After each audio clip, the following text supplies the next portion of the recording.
On this week's show, discussing getting out of your own way to unlock growth with John Lenker and Assaf Arrie from Lenker.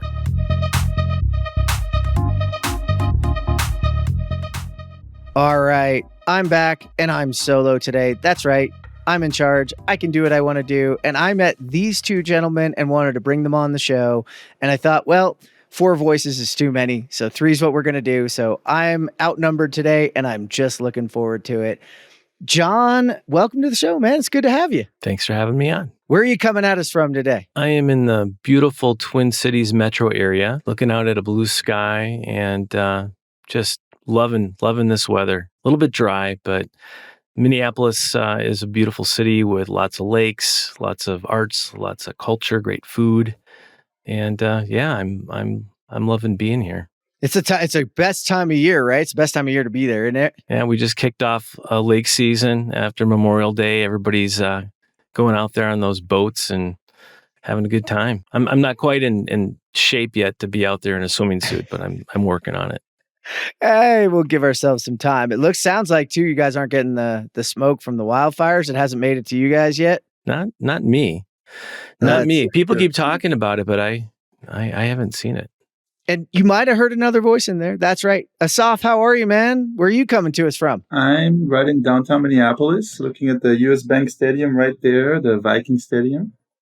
And yeah, I'm on the 17th floor in my little loft here and excited to be on the show today. Well, I am excited to have both of you. We're going to dive in. Some of you might be wondering what we're doing, but that's all right. That's part of my job. Before we jump into the interview, though, we're going to pause for the cause. It's important everyone supports a culture of well-being in the field and is equipped with the tools to help prevent suicide in construction. Procore Safety Qualified courses were built in partnership with our customers, elevating enhancements to their standard OSHA training. And the Bringing the Right Mindset series equips individuals and leaders alike with the skills necessary to really build resilient teams. We've made these 3 courses available for free and on demand, and they're offered both in English as well as Spanish, and they are CEU certifiable. Procore.com/certified-qualified is where we host our Procore's learning portal, and anyone can use their Procore credentials or create a free account to get started. All right. Remember, we're back on YouTube. Check out youtube.com/@the ConTech crew. And some of you may have noticed that you got an email in your inbox. That's right. We've fired that thing back up. So stay tuned. You never know what we're going to put in there. At least now you can find out what's going on in the Geek of the Week. You can also find a link to the ConTech crew. Subscribe so you never miss out. Subscribe at the ConTech crew on YouTube as well. We want to see you. We want to grow it. The shorts are killing it too. At the ConTech crew, we focus on technology that solves industry problems, and we've always believed in our sponsors. So much so that I went to work for one of them. So today, I want to talk to you about Join.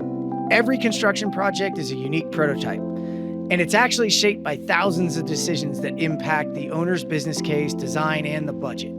Today, the communication driving these decisions is disjointed across all the stakeholders. Work happens in email, Excel, estimating, resulting in delays, waiting for decisions, waiting for access to information, and sometimes that information is outdated and incomplete. Managing the expectations of the team and keeping the project moving forward is a constant challenge, and a lot of times drives skepticism amongst the contributors. Join empowers general contractors to build with confidence and maximize the potential of every project by connecting these owners through new workflows that fit into your existing processes. We bring design teams and trade partners into a single platform.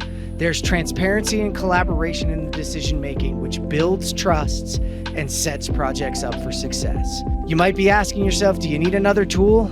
Well, let me tell you, Join fits in seamlessly with your processes and your other tools. In fact, we're here to help those other tools. Regardless of your estimating system or your project management process, Join will be a valuable added resource without disrupting those other systems and your teams. Check out Join, the collaborative project delivery platform for the built environment. Learn more at join.build.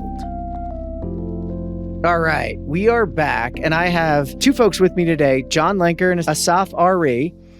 And they are the founders together of a growth consulting and marketing services firm located in the Twin Cities.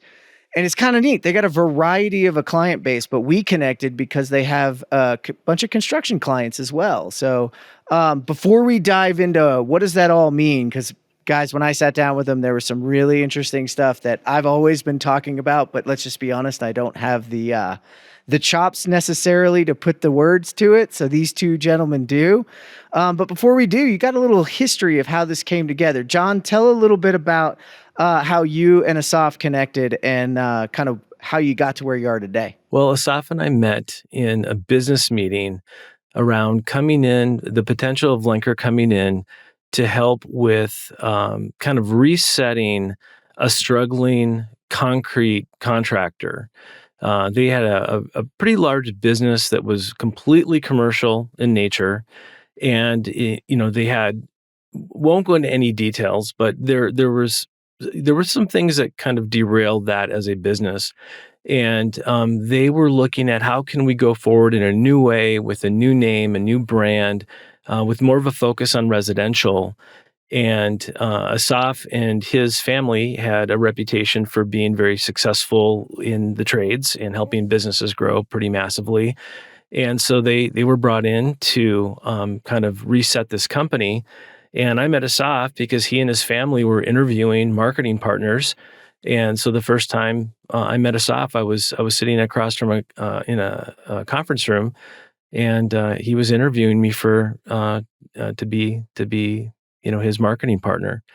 So that's how that started. Well, Assaf, so this guy sits down across from you. What's some of your first impressions? Where's your head at? Kind of, what was this? Do we need this whole thing? I mean, where did that go?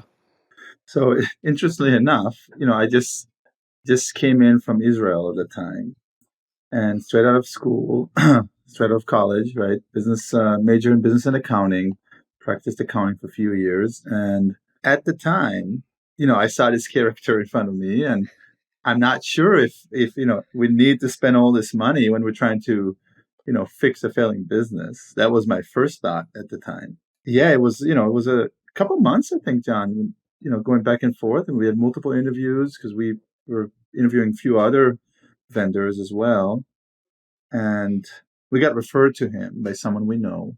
Yeah, it was interesting, and I was just in my diaper stage in the business world, so I'm sure that John can come and make fun of me a little bit of how I behaved that time. Although I wouldn't, I don't know. You always kind of seem to be, the person who had the authority and the person who people listen to about the money side of things. But just the way you described it, I mean, that perfectly defines the relationship. On the one hand, it's like, wow, we need all this great stuff. On the other hand is, do people really need to spend money on this? This is kind of crazy. And it's kind of the thing that I think sparked the title for this episode is, what are the things that get into the mind of a person who is growing their business? Maybe they started out as an employee somewhere, thought, you know what, I can go out on my own. I can build something up. I can do well. And they do. They go, they get their first business, whether it's commercial or residential or whatever, and they get some success. They hire some people and they grow. They they bust past $1 million. Maybe they're pushing $1.5 million too. And then all of a sudden, all the pressures come in. The things that require them to do all the things they're good at, they get spread thin and they start to get limited. And what is it that keeps people from successfully bridging into that next level of success, putting into that next gear? A lot of times it's just the kind of mental framework that they've had their whole life, that work, growing up and going to school or whatever, and getting their business going initially. It's worked so far, but they don't necessarily buy into the idea that I'm going to have to evolve too. I'm going to have to level up how I see the world. And really, to become a successful company, there's so many areas. There's finance. What are your banking relationships like? What's your branding? What does brand even mean? Do I even need a brand? I do good work. Everybody knows it, blah, blah, blah.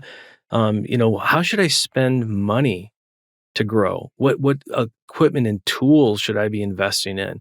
Should I really buy the new F-150? Is that the biggest priority, or should I take that same money and put it in the Google ads? So these are the kinds of things that are facing everyone in Assaf and in my relationship as we got to know each other and kind of banging heads about priorities. Learn to really develop some trust. And that, if you can get into certain strategic partnerships with companies that, you really do have one another's best interests at heart. So that's how we started. And, we'll let you ask more questions about how we got to here, but that's the solid start. Yeah, I mean, it's a solid start. It's a relationship business, right? Construction, any of it really is a relationship business. And so you guys started off with a relationship together and then decided, Assaf, you were going to go off on your own with John and kind of continue to do this. What were some of the things you saw early on in the company, where you were at the concrete contractor, but then that you've seen consistently, specifically in construction? Because I know our listeners, we've got a lot of folks, John, you nailed it, right? They worked for a large contractor of some sort, just wanted to do it their own way and went and did it their own way or had an idea. So, Assaf, what are some of the early signs or early things that you see can be a problem that maybe that entrepreneurial spirit might get through it for a year, but it's probably not going to get them much further than that? Something I've learned in my previous career when I was a student, I was in hospitality, and I had the pleasure to work with one of the best chefs in Israel, and we were doing catering. We were serving the top 1%. And, I was in charge of the front. I was the manager of the catering, and he was in charge of the back kitchen. And he told me before one of our most important events, and we were serving to generals and prime ministers and, where politics and wealth meet and make deals, right? This is where we were serving them food. And he said, everyone can make good food. Service is what they remember you for. So going back, fast forward to construction, a lot of the things are not difficult. A lot of people can go and do good work, and that checks all the boxes and it's decent and will last. It's everything else involved in it. That's where you can go wrong. So, someone goes out of their own, start their own business, friends and family, they know them. They're not going to have any issues. Even if they're a little edgy, rough around the edges, they'll do good work. They're probably talented. I've seen that many times. It's when they start going to outside of their network, it's where they start to see issues. And typically it's, hitting that $800,000 to $1.5 million a year.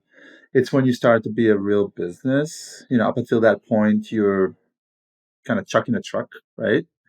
And when you start to be a real business, and if you think that your own ways without learning, without listening to advice, a professional advice, people with experience, that's the ego of an entrepreneur. They don't let them. And that's the failing point, that it's hard for them to go up. Now, construction is it's a cash heavy business. So you get cash flow. As long as you get cash flow, you're kind of okay. You're getting by. The second something goes wrong, it's like a house of cards. Everything will collapse at once. One thing that went wrong in your plan, and spoiler alert, it will go wrong multiple times, right? The second the first thing goes wrong, it will collapse if you're not properly structured as a business, right? If you just have the solopreneur mindset that I know it all my way or the highway, if I choose the customers, they don't choose me, it only gets you so far. And that's where we mentioned earlier that's where building brand. This is where I'm so grateful that we met John early on, and he was so adamant about build your brand and the brand messaging and your reputation, and that what turned us to be probably one of the most known residential concrete contractors, from a company that did no residential concrete work to a company that gets, when I left in 2019, we got 4,500 leads that year from a company that 7 years earlier got zero. friends and family. So we would not be able to do it without a strong brand strategy and building brand reputation. So listen to advice, listen to people that have done it, even if it doesn't seem in line with your beliefs when you took off on your own, because you'll need that advice later on. It's easy up until $1 million a year. Break that ceiling. It's probably one of the hardest ceiling to break. So breaking that ceiling, what are some of the things you've seen? What are some of the indicators of the cracks? So look, let's be honest. Like, I know a lot of entrepreneurs, solopreneurs that have struggled with that part. And in fact, last week's episode, we had someone on who said, one of the biggest things the founders need to do is really know themselves, know their own issues. What are some of the signs? Maybe are they cash flow signs? Are they, what are the signs that, hey, maybe I can't go at it alone, or maybe I do have a few cracks in the armor I didn't think I had. Well, it's probably a lot of little ones and possibly a few big ones, right? Taking a little bit longer to send estimates out, right? You go with a client early on, you leave the client house at 12:05, 12:07, they already have an estimate in the inbox. Mm-hmm. When it takes you a few days to get to them and send them those estimates, that's a little crack, right? It's a signal that we may need some help there. Now, one could say, well, it's still within reasonable. Yes, of course, right? But at what point it's not? It's an alert. Okay, remember this. I used to send them out in minutes. Now it takes me days. What's next, right? Weeks. Mm-hmm. Forgetting to send them out, building bad reputation around that, right? That's one. Getting complaints from customers or prospects about quality of product, quality of service, right? Communication issues. We get emails that, hey, I left you 3 voicemails, haven't heard back, right? Things like that. That's a major crack, and it's different than the first one. Those could easily translate into bad online reputation. As long as Google is around, that 1-star review will always going to stay there. And if Google is not around, we're probably going to have bigger problems in the world than my 1-star review, right? Yeah. Yeah. So being ahead of it before that turns into bad reputation. Early on, the IRS is your partner. It gives you some tax breaks. When you buy new equipment, you get full write-offs on it, right? And so you can make a little bit of money in the year with no tax. You're keeping all of it for yourself. You don't have to make a lot of money when you're deferring your tax and enjoy a better lifestyle than you had before. Let's say you were a successful W-2 employee in a construction company making $130,000 a year. Your net take home is 85, something like that, right? You go on your own with, you buy some equipment, you write it off, you term it on loans, but you take all the depreciation, bonus 179 this year.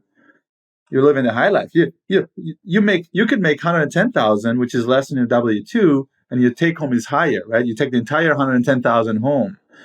You're living the life. This is great. Being an entrepreneur is phenomenal. 2 years later, cars started to break, right? The engine needs to be, this is a construction truck. You put 40,000 miles a year, anything you can think of. We had a fleet of trucks and it was aging and it could be expensive. And so not planning for that rainy day, those things, and it all happens kind of at once. I just heard the other day about a logistic company that, for a couple of years, they're very successful. The owner is living, lavish lifestyle out of Chicago, which is a hub for logistics, first class, brand new home, cars, everything. And they're now nearly bankrupt at the moment. A little change in logistic business and like that, from Lamborghinis to Uber, right? So Uber, if you're lucky, you might be on the old, we call them the Subarus here. Driving Ubers, for extra income. Yeah, right? Let me play off something for a second, if you don't mind. So Assaf just kind of described a picture of kind of an early stage company. And he described being really good at what you do, kind of at the center.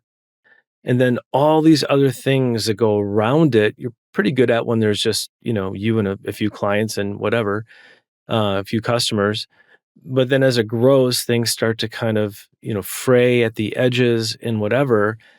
And so the thing that I want to point out is now it's sort of like a cell dividing. Now there's two kind of closely related worlds that you need to care about. They're both important and neither can be neglected. One is the experience that the market is having while they're working with your company, right? And it's not just the customer, that's part of the market, but the other vendors, suppliers, people that work with you, everyone together, they have an experience working with you that you've got to manage and maintain. And if you don't, it's going to lead to random things happening, and random things more often than not are not going to work in your favor. So that's one universe, is how is everybody experiencing me? And then the other universe is, am I making smart business decisions so that I have the strength I need to carry this thing forward, right? And the one is really governed by one word called brand, right? Because what is a brand?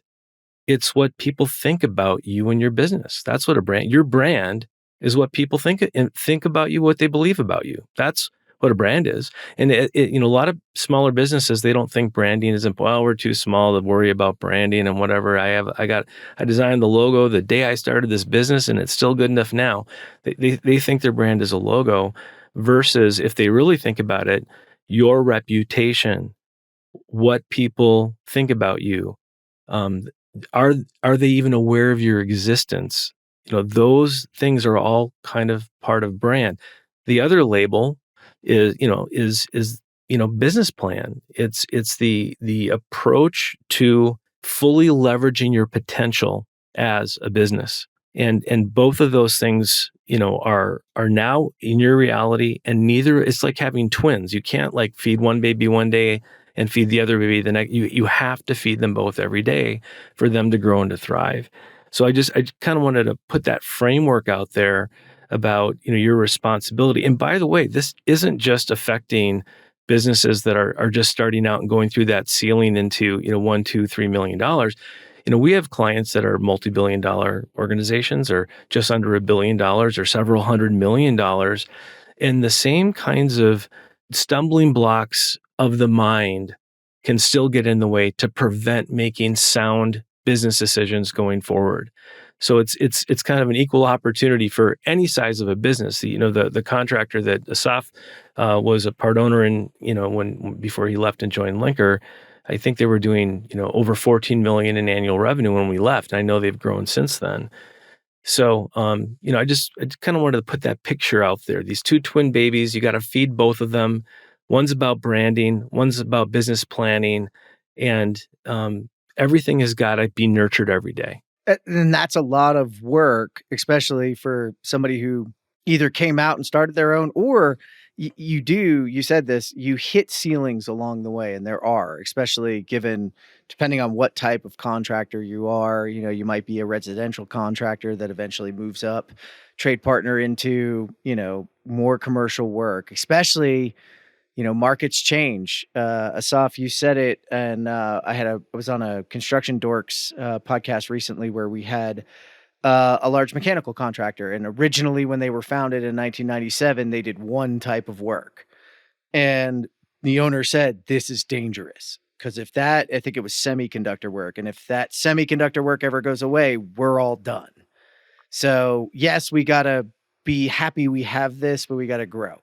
So you're going to hit those ceilings everywhere. I want to pull at the thread, John, on branding, because I think there is a big misunderstanding in both construction, in the trades, and in the technology market that brand is just something you put out there. It's a logo. It's a statement. It's a vision on the wall. It's something like that. And you're kind of saying it's a lot more than that. Yeah, I mean, branding starts when we're in grade school, right? You're in first grade out on the playground, and they're picking teams for, playing softball. And the two captains are picked, and then they're going to pick, okay, I want this guy because I know he's a really, he can pitch the ball really well, or this person's really a great batter, or this person's really fast, right? So you already are starting to get a brand reputation as a fast runner, a great pitcher, somebody who really hustles, or somebody who's really tough, right? And so in the marketplace, one of the first questions that we ask people is, what is it? Why should people pay attention to you? Why should they give you the time of day or be interested in looking at you and giving you a chance? What is it that you're going to do? And we do really great quality. We're really talented, and we give you're gonna get a great price from us, and we really stand behind our work, and we're gonna be there for you in the long run. But everybody can say that. Everybody says those same things. Quality, service, price. Whatever. That's just rhetoric. Those are just blah blah blah points. The people that are going to want to work with you are going to do it because they know something like, wow, I saw this specialty work that they did. And man, I've never seen work like that. Those guys really do have some specialty knowledge. That's part of your brand. Now you're the brand. If those guys do that extra special work that other people may not have the knowledge, the experience, or just the problem solving to do a good job. Or, you have a brand. That's the brand where we gave them that chance and they really botched that thing up. They said they could do it, but they weren't able to. So, I guess the point that I'll make and kind of end on here is branding is the most important thing that you have in terms of your interface with the world, because the brand is the thing. It's like the screen they perceive you through, right? Like your laptop screen. It's what they filter, all the things that are true about you. It's what they filter into small little bite-sized chunks that they can remember about why they should be connected with you or not, right? So reputation, likability, quality, great, how organized you are, doing what you say you're going to do on time. All those things are part of brand. And yes, we all care about our reputation as individuals. And there's nobody who's going to go into the trades who's going to say, I don't care what people think of me. But they don't take that next logical leap and say, okay, as a business, they don't know who we are. They know who I am. When it's, me, Chuck in the truck, like Assaf said, that's one thing. But now there's more people, there's more points of interaction. And what is it that they're getting about me in this business at that level? That has to be thought through. Choices need to be made. Yeah, it's very different, the experience they have with you one-on-one, and even in sometimes the quality of your work. But Assaf, you hit on it before, like if my bill's late, it's not accurate. My estimate or when you say you're going to start my schedule for my job's not right. Those are all things that impact the brand that I think goes beyond just a tagline and a thing you're going to say. So, as John's talking about growing that brand and growing that pieces, what are some of the other building blocks that maybe, each level of growth you can think about that if you walked into the room, you would, help folks with kind of, hey, I'm this construction company. I'm here. I'm $150 million and I think I'm great, but I'm also starting to see signs that I'm not. What am I doing? What are you guys doing? What are you asking?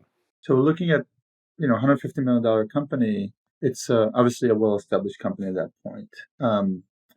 At that point, probably interviews some executives, hearing from them isolated, so they talk more freely. What are their thoughts? And then dive into financial statements. I'm a trained accountant. Financial statements tells a great story from a business standpoint. If you know how to read them properly and you know how they could be used maliciously, right? I was going to say, wait. You don't just ask me what my backlog is? That's not how we do this? I just tell you my backlog, you be impressed, and we move forward, right? That's how this works? That's how it's funny because it's so true that people say, oh, I got all this work booked. Okay, but you're losing money. What is it? I can have no work. I'm diving. I'm moving, by the way. Don't stop, because you got to I move a have little to say bit. that. I have to say that. They'll get you right there in the neck. I could be sitting at home doing no work, and at least I'm not going to lose money. I will break even. So going to work and to lose money is not a good proposition, but it's sad how many people do that every single day because they don't understand their numbers, because their accountant told them something and they misunderstood what their accountant said because they don't really understand. It's not their specialty. They're craftsmanship, right? They're concrete finishers or carpenters. They're not, I don't know. My accountant, it's a write-off. It's a depreciation. I don't know. That's why I lost money. Well, is it really? And also the depreciation, how is it going to affect you in the next few years when you're going to run out of it and start pay tax? And things will start to break. You still have the loan you're paying for the next 7 years, and you wrote it off completely. How is it going to affect you? So, at $150 million business, I will dive into, interview executives and look at financial statements. From there, dive into job costings, processes, systems, KPIs for the business goals, brand, and not even talking about the whole marketing piece. Once we identify, growth issues, figure out the marketing department, figure out the brand, figure out the lead cost, customer acquisition cost, customer lifetime value, nurturing of existing clients, repeat business versus new business, and reputation issues that they have that they need to fix. Because we've seen that too. And we fixed, in the business that I was involved with, that they had some reputation issues that we fixed. It took us a few years, but we fixed it. Right? And see, so you're building the foundation and you're already speaking John's language here. So John, you're hearing that. You got Assaf in the background doing that. What are you doing and thinking about? Where does that take you? Well, a couple of things I'm thinking about. One, first of all, when Assaf was introducing himself, just out of college, came here, whatever, with this family that's really successful in the trades. But, I don't think he gave himself enough credit. I mean, he really had studied small business accounting because he wanted to be an entrepreneur. Some of his colleagues in school went to, some of the big six, accounting firms, but he wanted to go and learn the mechanics of small business growth. It's one of the reasons that I tried to, poach Assaf. It took me 2 or 3 years to get him to come and join Lenker. Because I knew that we would grow as a firm if we had him. And again, I stepped down as CEO in order for him to come in and be CEO because I am no good as a CEO. So that's, this is kind of taking my own medicine. So in the case of Lenker, what's the title of the episode again? Getting out of your own way. Sometimes in my case, I've been around consulting long enough to see, I need to get out of the way of the executive leadership of this business and have somebody who that's what they do, right? So I wanted to say that about Assaf because, that's why I recruited him to come in and be a partner. And but when you look at that large organization, what goes wrong? Right? You have tremendous success. You get up to be a certain size, $250 million, $500 million, and then things start to go wrong. Well, one thing that happens is that the people who got the business there aren't there anymore. The people who knew why we were doing this in the first place, either they, there's been succession planning and maybe the kids took over, or the business has been bought out, and now you've got a bunch of people who their complete mindset is around, this is how we got to perform this quarter. We need to make these cuts, these additions, because I need my numbers to look right for the investors. And they're thinking all about the business. They're thinking all about, yes, it's important to know the numbers, but you can't starve the baby, right? That's never an option. And so a lot of times what it is that we get invited in by someone in the organization who is hired usually, and they see that vision is lacking. Like the people that we need to reinfuse this business with a sense of identity. We need to refresh the brand, not just, put out external graphics and words and, okay, here's our new brand. It never is that. It always starts with who are we and who do we want to be? where are we and where are we going? And what is it about us that makes us a company that people should care about? And that's the kind of really it's psychological. It's like group therapy. You get invited in, and a lot of times you get invited in, and the person gets shot down. Nope, not doing it, not interested, and we don't get the deal. Every once in a while, I had a meeting like that this morning. One of the most successful businesses in their space, over $100 million in revenue, and they picked us to come and bring them to the next generation and to the next version of what the market perceives them as being.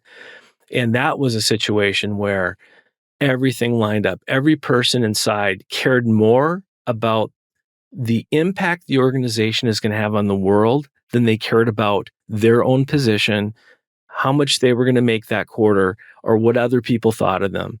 They were like several people in that call were willing to make personal sacrifices for the better good. Every once in a while that happens. And I'm telling you, when you take a company that has a foundation and a legacy and a history that has done something remarkable, but it's been a while, it's kind of maybe leveling off or maybe stagnating a little bit, or maybe people are getting confused in the marketplace about why we want to, utilize that organization, or internally people are having an identity crisis. Man, if you can get people lined up around let's do what's best for all stakeholders, there is so much potential. And that is what Lenker does. We seek out situations where everybody is wanting to create an impact. Our slogan is we want you to become the undeniable solution in the market and the brand your audiences know, trust, and love. And those every one of those words is chosen very deliberately.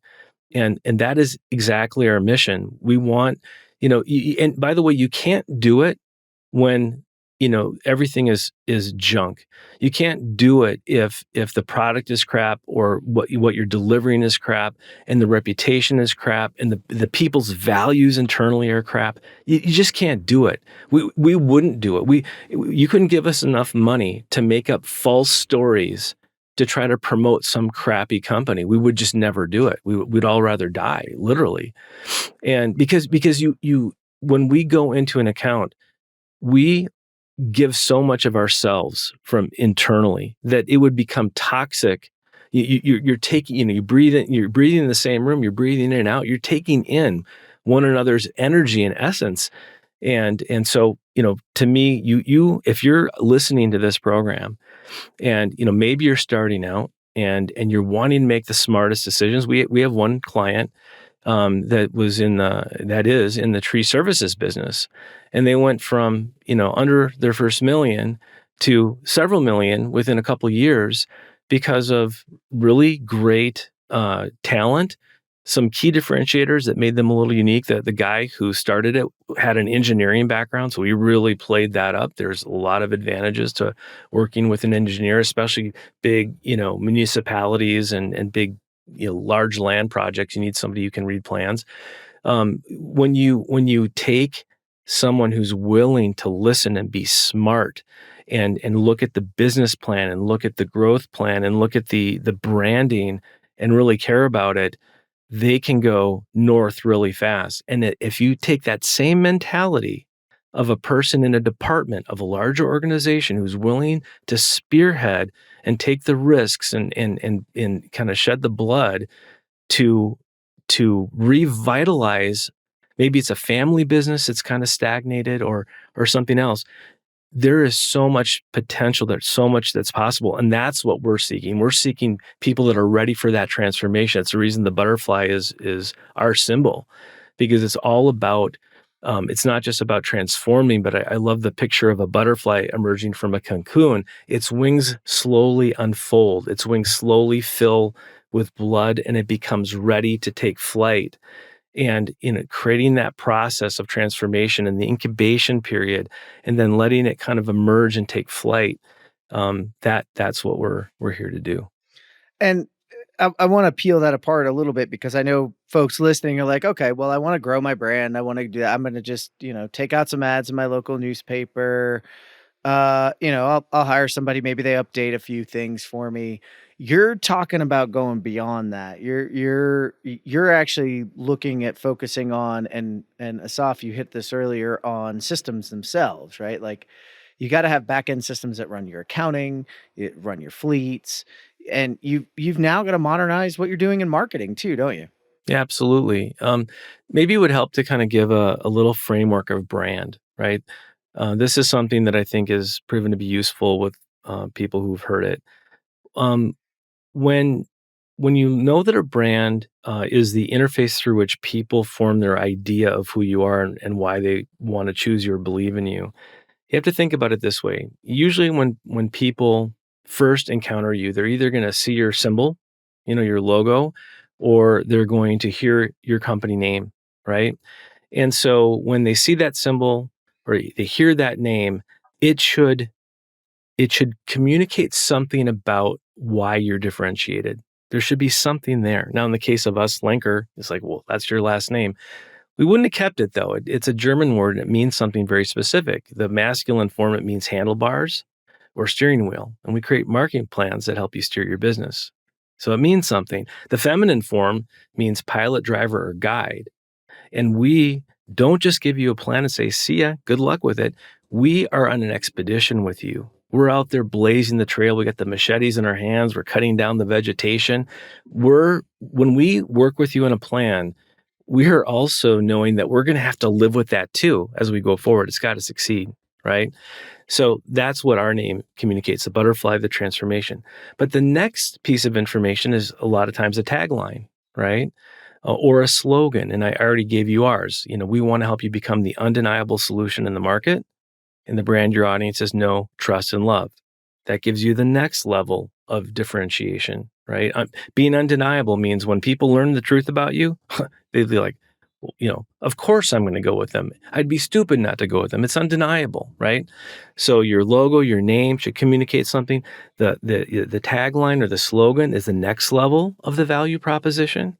And then if you have a little summary of your value proposition that you write, it could be a sentence or two, that should give the next level. And then the next level under that are your key differentiators. What are the things that set you apart? Our tree trimming guy, they had the engineering background, right? And great banking relationships, by the way, so they could get tools and things that nobody else had. What is it for you? And then there's a bunch of other stuff that everybody can say, right? And once you get the logo, the name, the tagline or the slogan, the value proposition, the key differentiators, then there's just a bunch of technical stuff about what you do. That stuff's got to be clean, crisp, easy to understand, not a head scratcher. You shouldn't have to give them pages and pages to try to understand. It should all be really tightly written copy. That's kind of the architecture around a brand. And it's all designed to communicate your value proposition and why they should choose you versus someone else. So that's the architecture. I love the architecture portion. So now I want to build on it because Asaf, you're the business builder on that side. So, John and the team, and together, obviously, from talking to you earlier, you can hear that you've cross-pollinated one another quite a bit. What do you do, as part of this? Now, you kind of laid through that, but as you break through that glass ceiling, there's new things coming. What are the things you're helping them do? What are some of the things you can tell listeners that they should be looking out for or possibly, learning along the way? Every ceiling will be new challenges, right?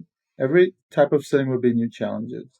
It's hard to predict, what will happen between $1 to $10 million, right? You're going to hit a series of different challenges. Staffing will be a big issue early on. And one issue will be hiring. Another issue will be funding it, because payroll is really expensive, especially when you start stacking, if you're a solopreneur starting to be an entrepreneur, hiring some back office people, that now you're paying people things that you before got for free, right? You stayed later, you did accounting, now you got to pay someone 40, 50, 60, 70, $80,000 a year. You name it. Depends to what extent the person is entry level or not. Receptionist, you took the calls, now you're paying somebody, with employer costs, $40,000-$50,000 a year. And those things add up like this, and they're really expensive. So funding it, hiring, one issue, funding it, second issue. And then you're going to make mistakes. You're going to hire the wrong people. They're going to cost you money, and then you're going to find out about it. They're going to cost you more money.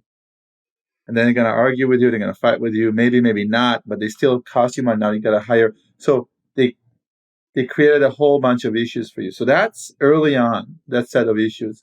Later on, you'll have set of issues about scalability, right? How do you automate certain processes? You used to do, one job a week, then you move to, a couple jobs a week, maybe then you move to one job a day. When I left, and again, it's a $14.5 million business when I left, we used to be in sometimes 14 different locations in one day. So just from logistics standpoint, to comprehend, how do you manage 14 different locations? Before, it was a back pocket, right? You got your phone and you manage everything from your iPhone. You're in 14 different locations. You have 120 field guys on your payroll every single day, tracking time to a job that affect job costing.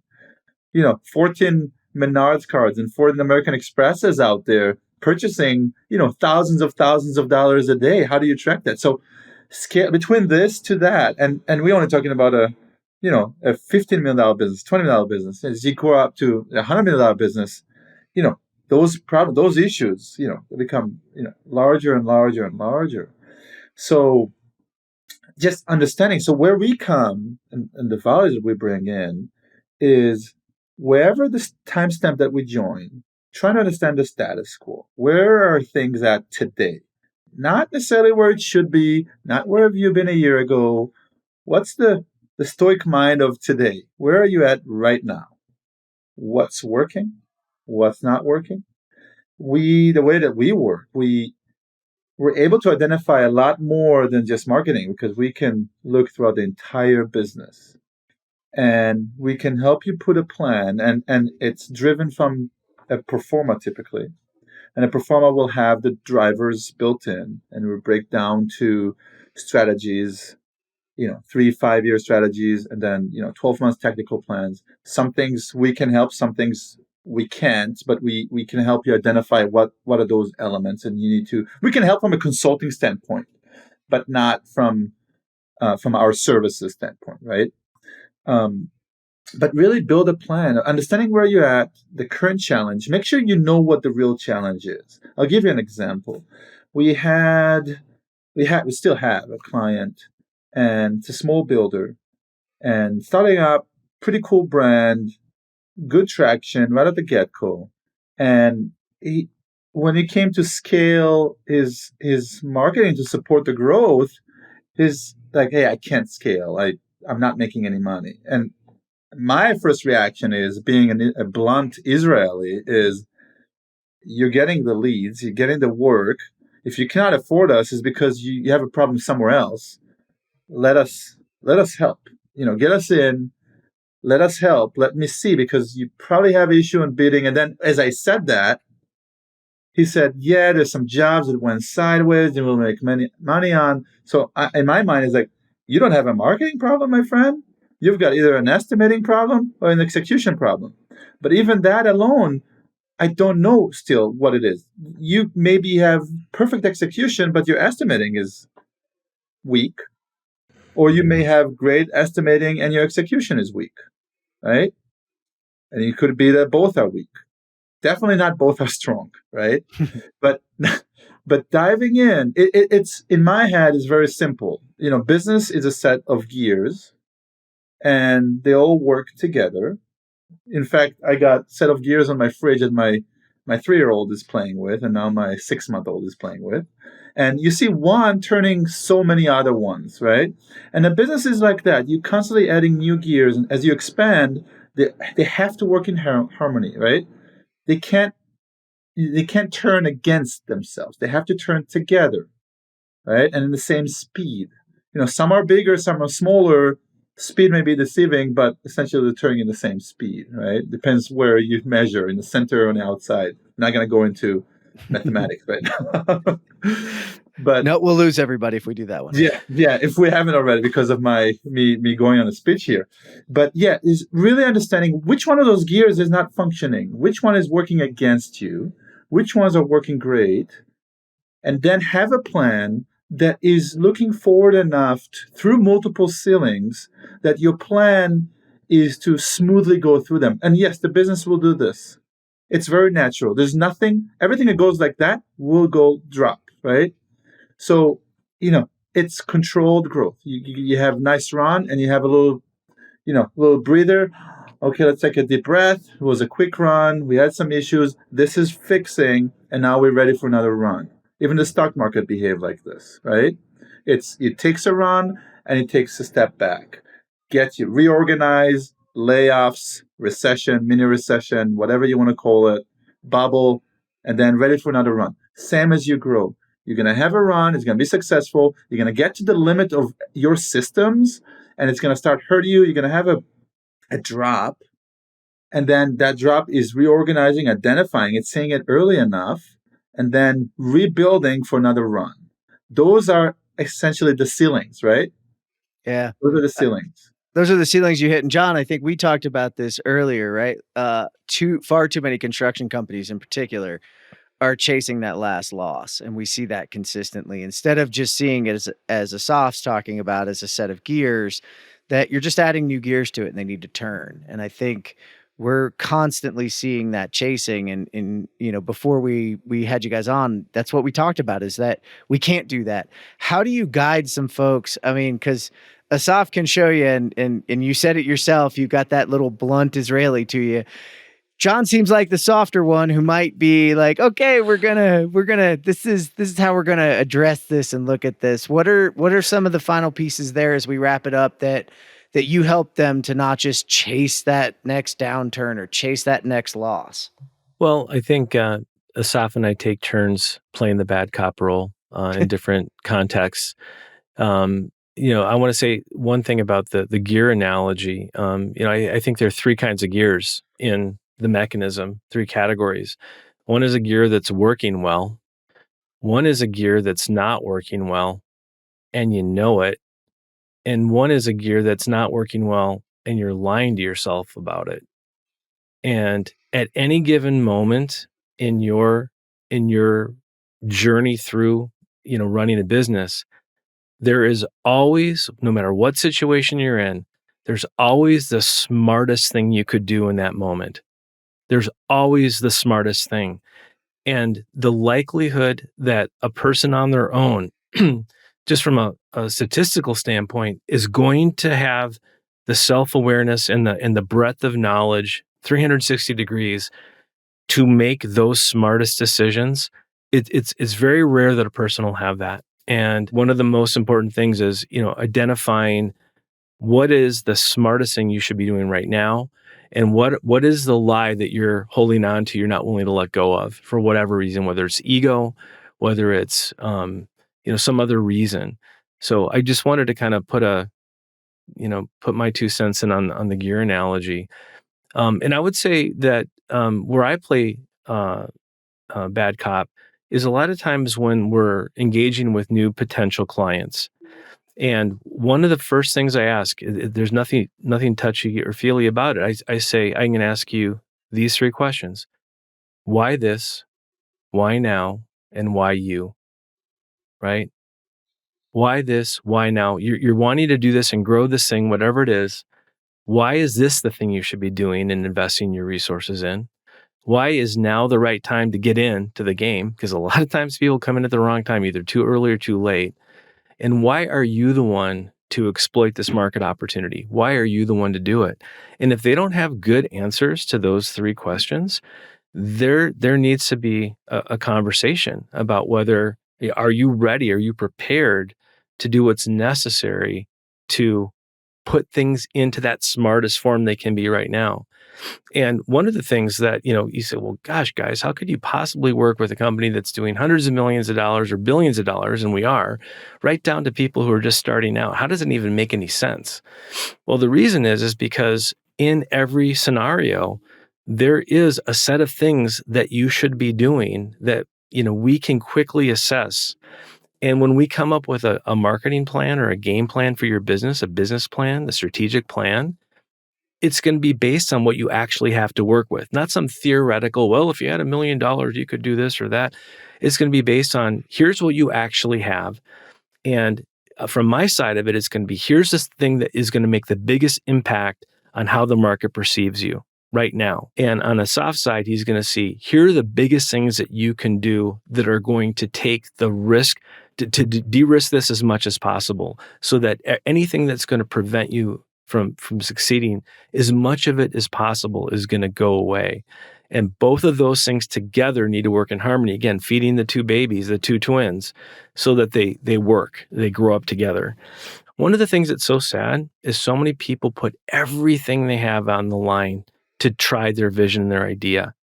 And I tell you, the truth. I've had several conversations with that initial meeting, where at the end I said, my friend, I'm just going to tell you right now, free advice. Don't do what you're planning to do. Don't spend your life savings on this idea. You're not ready for this. You don't have enough experience. Your network isn't big enough. Nobody knows you as having, you don't have a reputation to even start with something.